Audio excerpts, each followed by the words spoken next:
This video is going to be a film study look at Marcus Williams' play in Week 10 during the Ravens' 33-31 loss to the Browns, with the intent or the question being posed is he compromised physically, so much so that he shouldn't be out there? And you'll see some plays where I think you can see limited range of mobility, limited mobility on the left side where he's got the torn pec, and you can kind of see it in this picture, heavily wrapped left-hand side of his body. And while being physically compromised himself, if he is so, is he compromising a Ravens defense that had been playing quite well recently? What I did was I looked at about 30 plays from Marcus Williams. I came upon the impression that he is limited as a result of the injury. I think that's common sense. How limited? For us, it was always if you're 92% or more and you're able to give it a go, and your doctor or whatever, your family wants you to play, then you play. Seems like common sense, though, if you're 72% or 75 or even 85%, that you wouldn't be cleared to do so. But we all know that some guys do that in the NFL because the game is important to them. My guess is, in terms of his decision making, once he chose not to get surgery earlier in the season, and I think did rehab, he was all in on playing this season. On one level, I can't blame him. He recognizes the talent of this team, of this defense, and this team, and he wants to be involved in it. The difficult thing from a fan perspective is that with Geno Stone on the field, this defense has been playing so well recently. Marcus Williams comes back, clearly has some limited range on his left side. It seems as if his arm is unable to pump and drive as much as his right side, but there's also some plays here where you see him utilizing it fine. And coinciding with that, we fall apart in the second half defensively. We literally did not stop them. So what I did was I decided to take a closer look and see how compromised he might be. Evaluate the plays, let you guys discuss it. How much burst does he have? How much ability to close on plays? Is it the same? Because a fully healthy Marcus Williams with Geno Stone and Kyle Hamilton on the field at the same time would be an unbelievable asset for this team. So the first thing I did was go to the play-by-play and search for mentions of Marcus Williams, and there weren't many, and that's somewhat telling. In fact, there was only 3. So on the surface level, he just was not very active. So we'll go over those 3 plays first, and as usual, it's not that simple because this first play actually reflects quite well on him. It's 2nd and 14 in the third quarter. It's going to be a completion to Harrison Bryant. Kyle Hamilton's on a blitz. It's very similar to the blitz on the pick 6 on the first play of the game. And in this case, I think he gets his left hand up, he being Hamilton. A little hot completion to Harrison Bryant to the left side. And you'll have Williams close down from the right side. And then Roquan on an inside-out angle to Harrison Bryant. Like I said, it was a 2nd and 14. Ends up being a 3-yard gain. But number one, Williams breaks down, gets in position, stays square. Feet are in great position. Goes low on the tackle. It appears to me as if he's making contact with his left shoulder. And there'll be a play later on where I'll tell you that I feel like his strength on the left side allows David Njoku to run through that contact for more yards than you would like him to. But this particular play right here, I feel like it looks pretty good. Unfortunately for Ravens fans, the very next play, the running back and Njoku for the Browns do a great job of picking up this stunt over here from Hamilton and Owe. It's a 3rd and 11. Just a simple little flip to Njoku out on the right side. Patrick Queen, I think, takes a horrible angle. I'm not sure what the stunt is. I mean, we've seen stunts like this before. But in terms of Kyle, who's covering Njoku? Like, to me, it looks like 2 deep, 4 under zone, which is not your prototypical cover 2 or Tampa 2. It's not to say that this should be Tampa 2.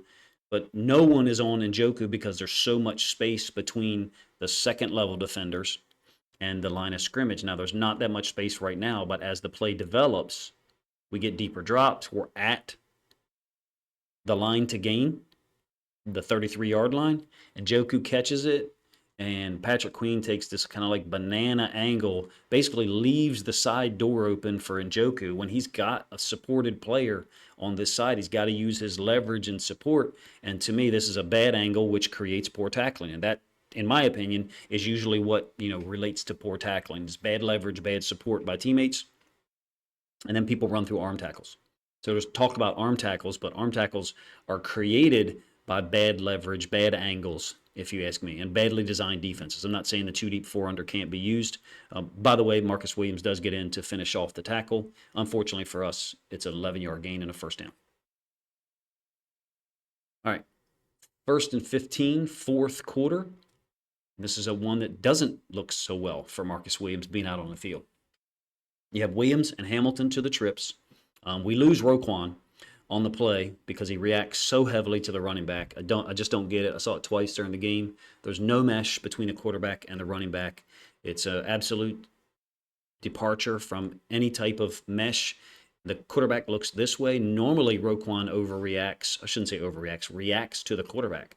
In this case, he reacts to the running back releasing to the boundary, even though it appears to me as if Patrick Queen is assigned to him man-to-man on that release. I'm not sure why we're losing Roquan. But my point for Williams, he clearly does not look 100% on this play when trying to tackle Njoku.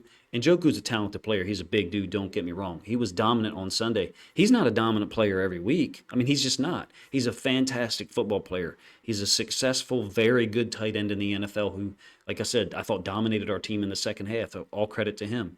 A fully healthy Marcus Williams, I think, has more strength on his left side.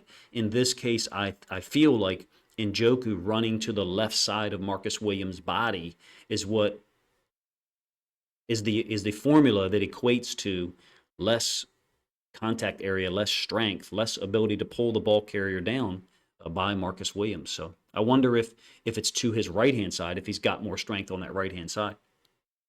You can see the left arm kind of flailing there.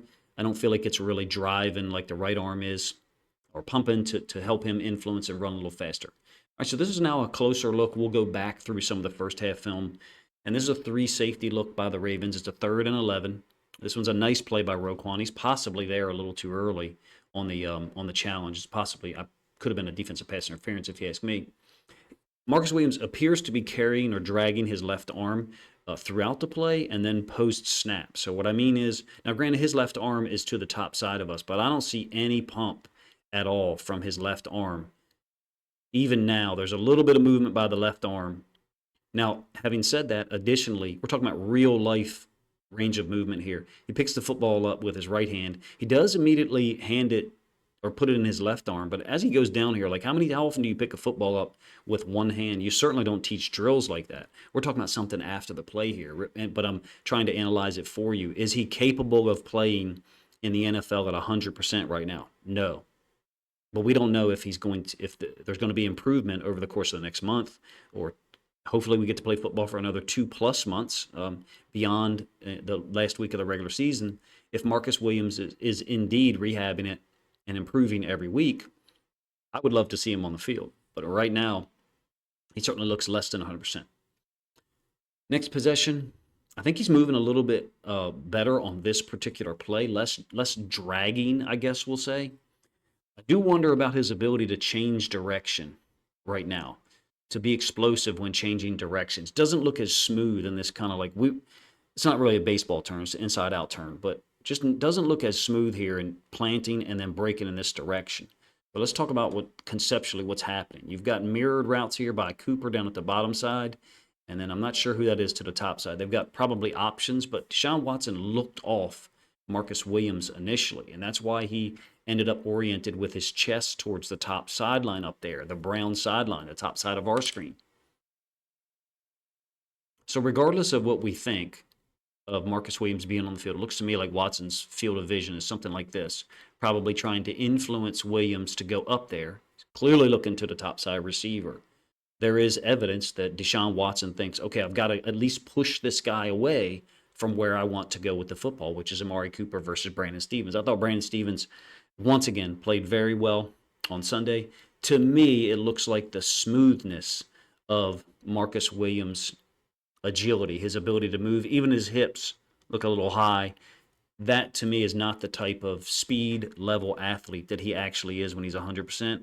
He does use his left hand to take the mouthpiece out immediately after the play, so there you have some real-world activity that he's doing with his left hand immediately, but it's not physical exertion, and certainly not tackling someone like David Njoku.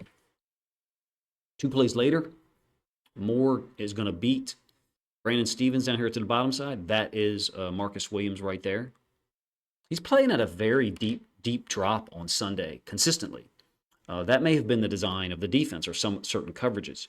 You will see on another play where I think that impacts Deshaun Watson in a positive manner for Deshaun Watson, meaning there's more space to throw onto because he's at such depth. But with split field coverages, with one coverage to the bottom side and one coverage to the top side, it's not uncommon to have one safety deeper than the other because you've got two separate calls over there, especially when you have three receivers to one side and two to the other or one to the other.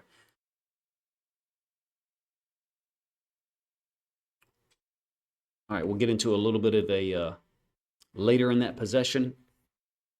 Dealing with contact from Njoku, it's not bothering him here. It doesn't look like he's in pain after the play. This is Williams down here. There's Njoku. It's a 3rd and 7. I think 7.5 minutes left, something like that, in the first quarter. He's not limited here in terms of accepting. He takes his mouthpiece out, I think, after the play. Like I said, he's not limited here in terms of accepting contact from Njoku. Maybe he's wrapping him up a little bit. So to me, that's a little bit of a good sign. It seemed like on other plays, he could hardly move it. And then on others like this one, he seems comfortable using his left arm a little bit more, even for everyday activities, like I said. So this will be a little bit of a closer look now.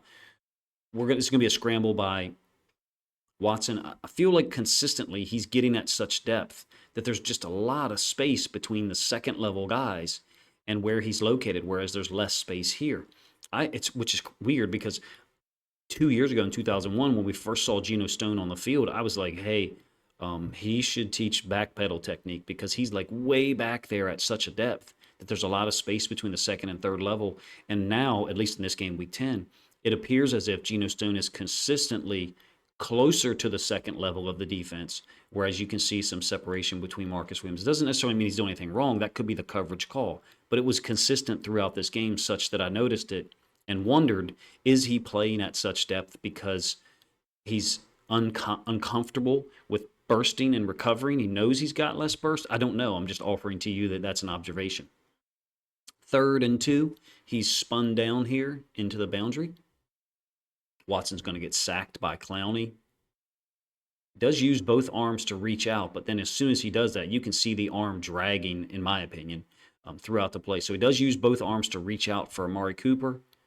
Roquan has absolutely decked a receiver here inside of the 5-yard restriction, so he's able to do that. But in my opinion, you see a clear example of the left arm not moving even when he decides to come downhill. The right arm kind of flies up in the air. Clearly limited range of mobility. Will it get better? Will they use a different type of harness? Will they loosen it up? I don't know.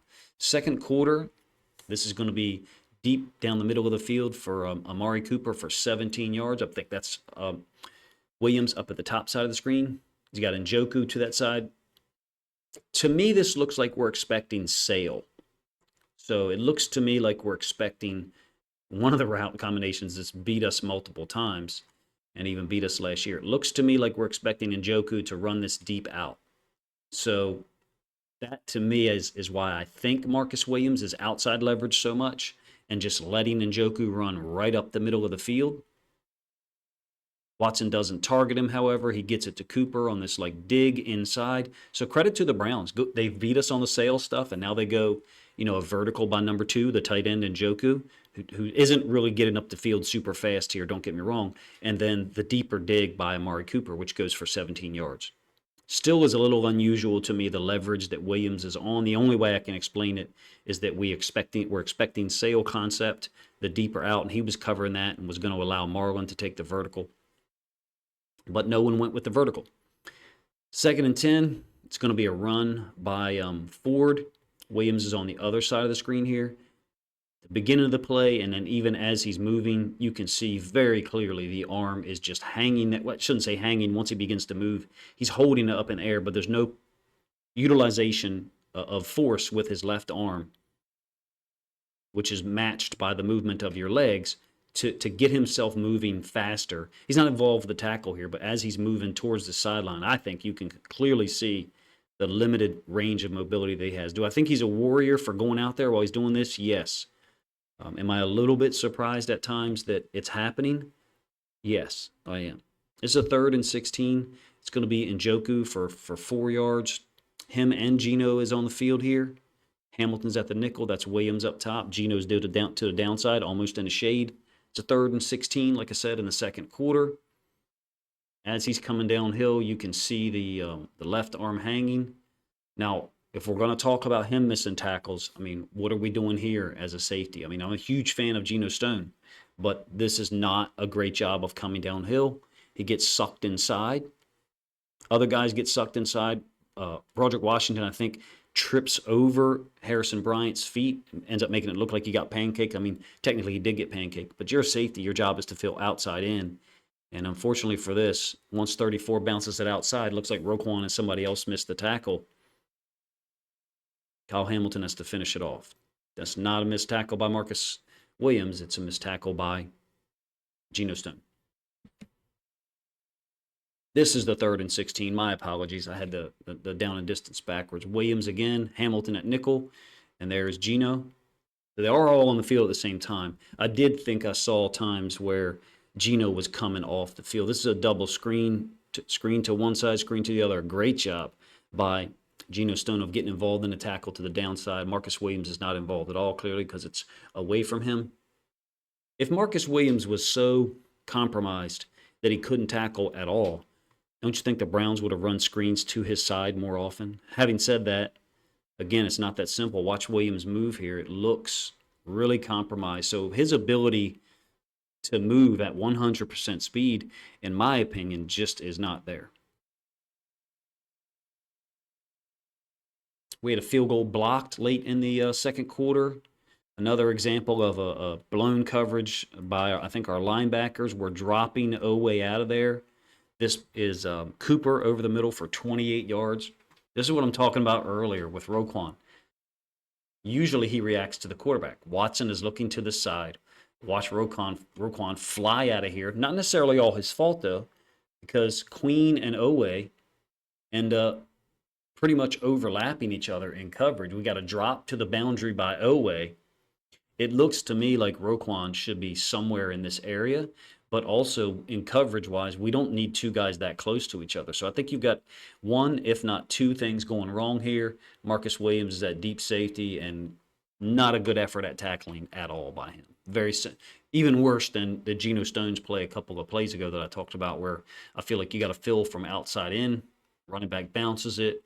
Geno's gotten sucked inside too quickly and ends up being a 28-yard gain by Ford. Nothing good to say about that one from a Marcus Williams perspective. That's about as poor a play as I've seen by him since he's been in Baltimore. Last play that I'll show you, and then you guys can make your mind up on your own about Marcus Williams. Should he be playing? Is he helping? Is he compromising our defense? No, I don't think he's compromising our defense. I feel like he's playing and not killing us, but I don't feel like this is the Marcus Williams that we signed. Certainly not the Marcus Williams that we saw last year, who had, I think, 3 interceptions in his first 5 games, something like that, and finished with 4 interceptions on the year. When he came back late in the season, we had Marlon as well for the playoff game. I thought those guys together looked fantastic on that right side. It would be amazing to be able to get a healthy Marcus Williams, Geno Stone, Kyle Hamilton, Marlon Humphrey, and Brandon Stephens at the same time. Unfortunately, right now, 2 of those guys are either not able to play, in the case of Marlon, or appear to be physically compromised themselves. But I do think that Marcus Williams is offering something to us. I'm not sure what the other options are. In my opinion, Daryl Worley can go out there and play, and he's given us good snaps this year. And there will be people who say, well, Coach, we played so horrible on defense as soon as Marcus Williams came back. Doesn't that have a lot to do with him? I don't know. We just went through a number of plays. I got 30 plays saved to evaluate. I'm not sure how many we went over here, probably like 15 or 18. I don't think Marcus Williams is the breakdown on a lot of them. I think there were some times where Roquan did not play well with inside linebacker and pass coverage. Played in a manner that is uncharacteristic to him in terms of being disciplined and where he should be. A little bit overreactive to the quarterback at times, and then reacting to the running back in such a manner on that one play that I showed you that David Njoku it's a 3-on-3 where we'd like to have an inside leverage linebacker, to basically create a 4-on-3 or a 3.5-on-3 in our favor. You guys let me know what you think of the video. I love Marcus Williams, the player. I wish he was completely healthy. He's clearly not right now. If a ball is thrown up near the end zone and Marcus Williams is there, how is he going to be able to get his left hand up? I don't know. I don't have the answer for that. I do know this: he's a great football player. And it would not surprise me at all if he goes out there and gets an interception on Thursday night. Would it surprise me if he goes out there and misses some tackles? No, that wouldn't either. So I don't really have an answer for you in terms of, is he compromising the Ravens defense right now? If he is, there was 4 or 5 guys out there on Sunday who did just as much damage to our defense as well. And some of them are getting paid more, even more than Marcus Williams. Appreciate you guys' time, man. Let me know what you think of the video. If you think other Ravens fans would enjoy this content, this hopefully serious look at Marcus Williams' skills right now while he's playing with a torn pec that's in recovery, then please consider grabbing a link to this video, sharing it out on social media to help this content get more reach.